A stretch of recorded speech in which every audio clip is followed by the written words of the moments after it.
Halo, selamat datang dan selamat menonton kembali di channel YouTube Posmaroha Marbun. Di video kali ini secara kita akan membahas dari kota Purwokerto. Kebetulan sedang berpartner nih atau bersama-sama menangani sebuah perkara di daerah Purwokerto dengan Mr. Manurung sebagai praktisi hukum dari kantor hukum Sakti Prawira Halomuan Manurung. Siap. Jadi beliau adalah salah satu praktisi hukum juga yang biasa menangani perkara-perkara yang lumayan kakap lah kan gitu. Jadi kali ini kita akan membahas dengan topik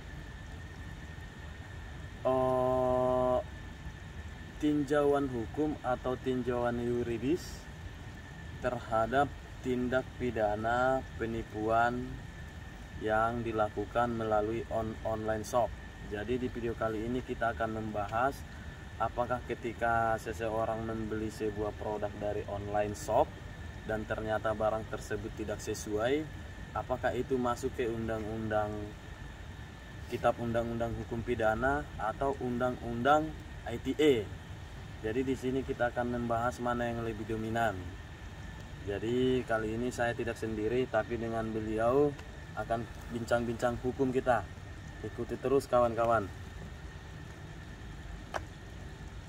Jadi begini rekan Manurung, kebetulan tempo hari lalu ada seseorang yang inbox saya melalui email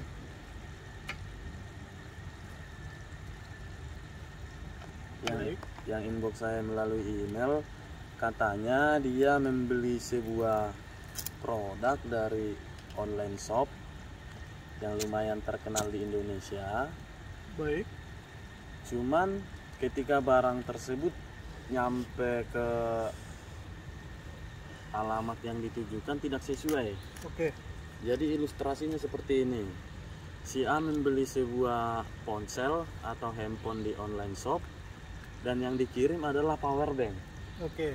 Nah, kalau dari secara bicara uang kan harga handphone dengan power bank kan udah sangat jauh berbeda kan gitu. Ya.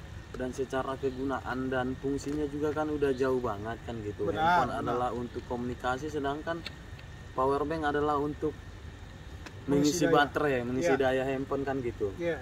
Jadi menurut saudara, menurut rekan, kira-kira ini karena ini transaksinya melalui online, kira-kira ini masuk ke KUHP atau undang-undang ITE ini bagaimana kira-kira? Baik. Sebelumnya para subscriber, saya memperkenalkan diri, nama saya Sakti Manurung. Sebagaimana tadi yang sudah disampaikan oleh rekan Posmaroha Marbun. Menurut pandangan saya seperti ini. Jadi untuk para subscriber juga perlu diketahui, kita sebagai konsumen atau sebagai pembeli barang, kita juga harus bijak. Jangan kita mudah tergiur dengan harga yang murah, kan seperti itu. Betul. Kita harus juga menggunakan logika dan akal sehat kita. Betul. Jika kita membeli suatu barang yang biasanya di pasarannya harganya cukup tinggi, ternyata di salah satu online shop murah, Sepakat kalau terkait kita hal harus perlu was-was juga. Kenapa barang yang ditawarkan dalam online shop tersebut bisa murah, kan seperti itu rekan. itu. Betul. Selain Ya. daripada kita sebagai pembeli harus bijak, nah terkait dengan permasalahan yang tadi rekan sampaikan, di situ saya memandang sudah ada itikat yang tidak baik. Betul, sepakat. Tapi sebelum kita jauh melangkah menilai si penjual itu tidak baik, pertama kita perlu klarifikasi dahulu. Betul. Karena yang kita pesan adalah handphone, kenapa yang dikirim kepada kita Power powerbank? bank. Nah, itu dia. Nah itu dia, pertama mana tahu si penjual terjadi kesalahan kekeliruan pada saat pengiriman barang Betul. atau pada saat packaging barang tersebut, kan seperti itu. Namun apabila memang ternyata itu adalah kekeliruan atau kecerobohan dari si penjual, langkah yang bisa kita lakukan selain daripada kita mengklarifikasi, kalau kita mengacu kepada Kitab Undang-Undang Hukum Pidana, unsur penipuan itu bisa masuk. Sepakat. Kenapa bisa masuk? Karena dalam unsur penipuan itu salah satu bunyinya adalah menerangkan terkait barang siapa yang Dengan sengaja. menguntungkan dirinya sendiri dengan sengaja. Itu dia tadi saya maksud. Kita setelah klarifikasi nanti kita akan tahu hal tersebut dilakukan oleh penjual atas kesengajaan atau ketidaksengajaan. Betul, betul.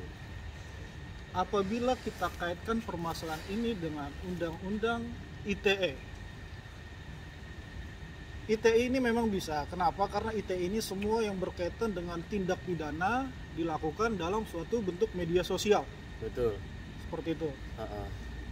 Namun saya berpandangan ini, jadi kalau begini rekan, kalau menurut pandangan saya, Undang-Undang ITE ini tidak dapat berdiri sendiri. Oke. Jadi kalau dalam bahasa hukum itu ada namanya junto. Oke, sepakat. Jadi bisa saja diduga melakukan tindak pidana pasal 378 junto ITE. ITE-nya pasal berapa? Nah, nanti dari kronologis itu digalilah pasal berapa yang masuk dalam unsur di undang-undang ITE tersebut. Kira-kira seperti itu kalau dari saya. Oke, rekan, kalau terkait itu saya semuanya sepakat. Cuman saya mau ngambil kesimpulan, berarti pada intinya bahwasanya dalam prakteknya kedua pasal ini bisa digunakan oleh para penegak hukum, begitu Bisa, rekan kira-kira ya? bisa. Namun sebagai catatan, pada saat kita membuat laporan ke pihak kepolisian, pihak kepolisian dalam hal ini juga sudah sangat luar biasa lah aparat kita. Dia juga nanti akan menggali sesuai dengan kronologis yang disampaikan oleh si pelapor, pasal mana atau undang-undang apa yang masuk untuk peristiwa tersebut. Begitu rekan. Sepakat. Oke, baik kawan-kawan semua. Jadi dalam obrolan ini saya mengambil kesimpulan bahwa dari pandangan rekan Sakti Prawira Halomuan Manurung, Sakti Manurung. Ya, Sakti singkatnya Manurung, Sakti Manurung. Singkatnya Sakti Manurung. Dia berpendapat, saya juga demikian, bahwasannya kedua pasal ini bisa digunakan atau bisa dilaksanakan di peradilan kan gitu. Jadi saran saya kepada para kawan-kawan, ketika Anda mengalami penipuan yang melalui online, jangan segan-segan untuk membuat laporan polisi atau membuat tindak lanjut. Karena kenapa? Karena zaman sekarang saya lihat banyak sekali pola-pola penipuan yang dilakukan oleh online shop kan, Iya, kan banyak, gitu rekan. banyak modus operandi yang dilakukan oleh betul. penjual oknum-oknum ini banyak. Betul. Jadi percayalah kawan-kawan bahwasanya hukum itu akan berdiri tegak. Kan gitu. Jadi ketika saudara mengalami hal yang demikian yang tadi kita bahas, dengan saudara melakukan upaya hukum, mungkin para oknum-oknum tersebut akan jera kan gitu, rekan-rekan semuanya.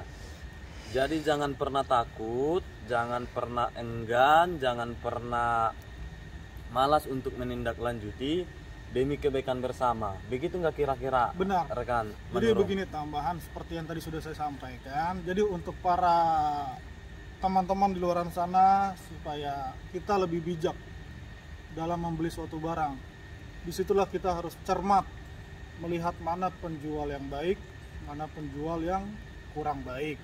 Seperti itu. Kita pun harus lebih bisa menggunakan akal sehat kita. Apabila ada oknum-oknum penjual di luar sana, pedagang yang bisa menawarkan harga murah. Betul. Karena itu menjadi tanda tanya loh rekan. Betul. Dan ada salah satu contoh juga, ini bisa dibilang intermezzo tapi ini fakta kawan-kawan. Jadi saya pernah lihat di online shop yang sudah termasuk terkenal lah di Indonesia, di postingannya kan kamera, rekan-rekan, kamera yang mereknya lumayan tinggi kan gitu. Harganya 500.000 kan gitu. Oke. Tapi speknya kan mungkin ada yang malas membaca spesifikasinya atau detail produknya, Benar. jadi main order aja. Itu Ternyata setelah di order hanya casing kameranya. Itu dia makanya tadi saya sampaikan. Jadi betul harus kita detail harus juga smart membaca. sebagai pembeli. Betul. Jangan malas untuk membaca description dari si penjual. Betul. Seperti itu. Jadi, Biasanya, maaf rekan. Biasanya siap. kalau dari online shop itu kita bisa loh melakukan percakapan dengan si penjual. Betul, dan udah ada fasilitasnya di online shop itu kan. Iya, gitu. benar. Udah ada customer service-nya, udah ada menu chatnya, live chatnya. Jadi memang kita harus detail juga kalau untuk membeli produk online. Pastinya. Jadi demikian kawan-kawan obrolan hukum kita kali ini, semoga bermanfaat dan semoga membantu. Jika ada pertanyaan atau saudara mau konsultasi, silahkan di kalau Instagram saudara apa, rekan? Kalau Instagram saya Sakti PHM disambung rekan. Oke, Sakti PHM itu Instagramnya. Kita sama-sama praktisi hukum, jadi betul.